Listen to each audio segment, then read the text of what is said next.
Hello. Hello, and welcome to the series Understanding Your ICF Credentials. My name is Prosperity, and I'll be talking to you about the mistake 99% of the coaches make because of the fear of losing a client. And what is it? What is it about getting a client or losing a client that makes uh, the coaches make this mistake or get into this trap? Uh, let's just explore it together.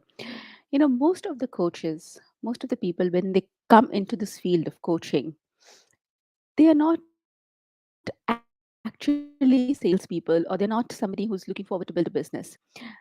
And as a coach training institute, we have a whole lot of people who come into the training and they ask, how will I get clients? Which is a very predominant question. Uh, it's people who have come from a job, people who have left the job for some time, and they wanted to do something. They wanted to help people. They've seen the need for the people to be helped. But one of the things that they do not either understand before they start the journey is that part of becoming a coach is also the ability to get a client. Or the other thing is, even before they start a journey, they have spoken to their friends and other coaches, and they know that one of the toughest thing is to get a client. Once you become a coach, or once somebody becomes a coach, of course, there's a need, there's an urge to be able to help people, to be able to help them transform, to be able to help them uh, create the shift within themselves, which is so important. But who are these people who are ready to sit with you, to be to work on themselves to create that shift? You need those people first. Otherwise, it's just coaching in theory, right? And a lot of times when I speak to coaches and have seen and coaches share their experience, one of the things that happens is, okay, XYZ came to me and he had so many problems and I don't know how to solve them. Well, if you tell me I don't know how to solve them, I can take you back to whatever you have learned and can tell you that you can use this to solve it. At the same time, I hear a lot of people who come back and tell me, I had this client and he wanted to do so many things, and I just said yes. Okay. And then I told him about my experiences. I told him about various things that I did. But that's not really coaching. What has really happened is the fear of losing the client, the fear of saying that, okay, I don't know what to do, has made the coach say, yes, I can do it. It makes the coach shift from coaching to counseling to training and to a whole lot of other things. One of the essentials of coaching is to be very bold and courageous inside with the client as well. If the coach is not in their presence, if the coach does not know that whatever the client is telling me, maybe I am the best person to solve it, maybe I am not the best person to solve it, but I need to know within myself what are my limitations, what are my strengths, what I can do and what I cannot do. It's it's something that is a continuous journey. It's not something that if I don't know this today, I will never know it in my entire life, right? Because each client is different as well. The client's entire journey has been different. If you're somebody who's just starting a coach, or even if you are somebody who has had 6 7 years of experience as a coach, you would know that then there are times when a client is just not somebody that is the best suited for you. That's also possible. Sometimes it's also the fact that there is a conflict of value between you and the client. There is sometimes the fact that you are so close to the client that you're probably not the best coach to the client. Mm. And at that point of time, being very courageous and outright with the client, being very bold inside, not letting the fear of the fact that maybe I will not get next client. What will happen if I lose this client?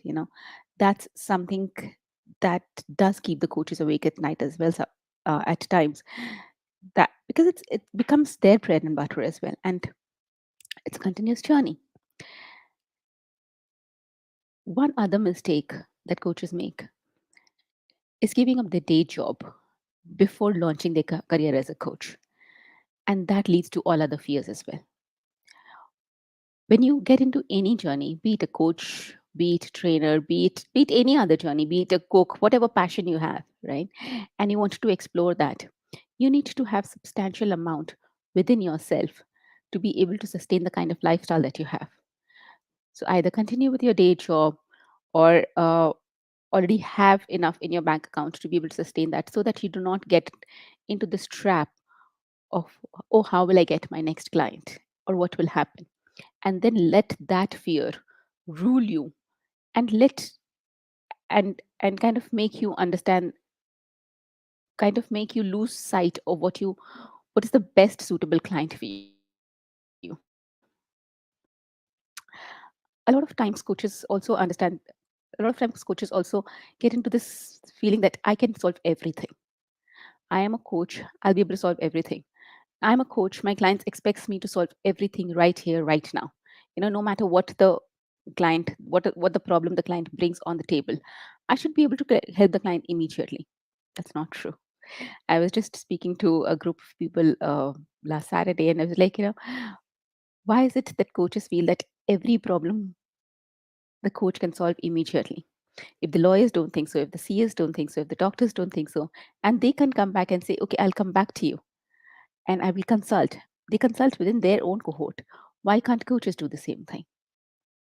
So, coaches, please understand that you can actually tell the client, okay, we are here in this session to be able to reach to this particular solution, to be able to reach to a solution, to be able to reach to a solution with respect to your relationship, okay, in a particular aspect. But if you're telling me you want to solve a different thing, maybe I need time to prepare myself as well. And maybe we'll sit together for another coaching session. That's absolutely okay. The client wants the solution. You, the client is not thinking that you're God and you'll be able to do everything, right? It's absolutely okay to be able to tell the client upfront that this is what I can do and this is what I cannot do. That, trust me, builds credibility. I have seen many coaches do that. I have heard stories of many coaches. I have done that with my own client, and I've just said the client, listen, I understand that this is something that you want, and I can refer you to XYZ coach. This is not something that I can do it with you right now. And of course, since then I've built my ability as well. Even today, if some client comes and tells me, I want you to completely transform my company, I would need a cohort of coaches with me to be able to work on that. It's not a single-handed job. So yes, do not fear to work with a cohort of coaches. Do not fear in telling the client, no, this is not something that I can do. A couple of years ago, Siri Khalsa interviewed a group of MCC coaches. And one of the coaches very categorically said, and this is the story that she narrated, there was a client who had gone to at least 7, 8 different coaches trying to find a solution to her problem. And every coach was coming to her and saying, oh, I'll do this, and they'll do this. And she simply said, I don't know. I will help you reach to your journey. But exactly what I will do right now, I don't know. Maybe the client sensed the genuinity in this coach. Maybe the client sensed something that says that, okay, she's real. She knows something, but she probably does not know right now.